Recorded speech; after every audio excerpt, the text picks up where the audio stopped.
ഈ നമ്മൾ നൊയമ്പെന്ന് പറയുന്നത് പലർക്കും ഡയറ്റാണ്.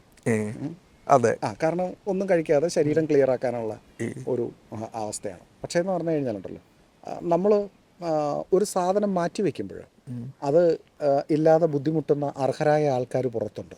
അവർക്ക് നമ്മൾ കൊടുക്കൂല. മനസ്സിലായോ? അതെ. കാരണം എന്ന് പറഞ്ഞു കഴിഞ്ഞാൽ ദൈവം നമ്മുടെ അടുത്ത് പറഞ്ഞേക്കണെന്ന് പറഞ്ഞാൽ, നിങ്ങൾ ഈ നൊയമ്പെടുക്കുമ്പോൾ ഭക്ഷണമില്ലാതെ വിഷമിക്കുന്ന ആൾക്കാർ ചുറ്റുമുണ്ട്. അവർക്ക് കൊടുക്കാം. അവർക്ക് കൊടുക്കണം. കാരണം അവർക്ക് ഇതറിയില്ല.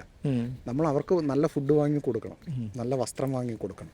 അത് ഞാൻ പറയുന്നതെന്ന് പറഞ്ഞു കഴിഞ്ഞാൽ അർഹരായവർക്ക് കൊടുക്കണം. കാരണം ദൈവം നിങ്ങളെ അനുഗ്രഹിക്കണമെങ്കിൽ നിങ്ങൾ ഇവിടുത്തെ ഒരു ഉന്നത ശ്രേണിയിലുള്ള ഒരുത്തനെ വിളിച്ചുകൊണ്ട് നിർത്തി അവൻ്റെ കാലും കഴുകി അവൻ്റെ വായിൽ അപ്പവും വെച്ച് കൊടുത്തു കഴിഞ്ഞാൽ ദൈവം അത് സ്വീകരിക്കത്തൊന്നുമില്ല.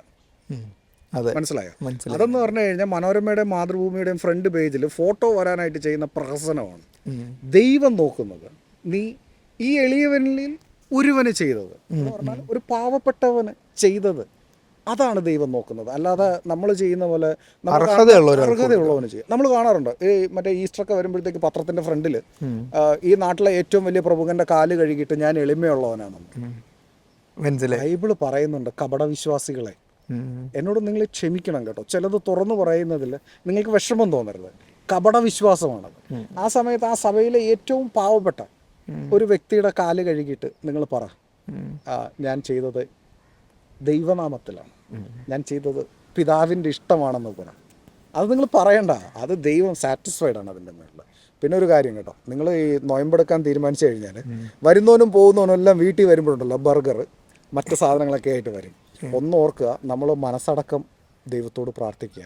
നമ്മൾ മനുഷ്യരാണ്, ചാബല്യമുള്ളവരാണ്, പരീക്ഷണങ്ങളിൽ അകപ്പെടാതിരിക്കാൻ ഈ നൊയമ്പ് കാലത്ത് ഉണർന്ന് പ്രാർത്ഥിക്കുക.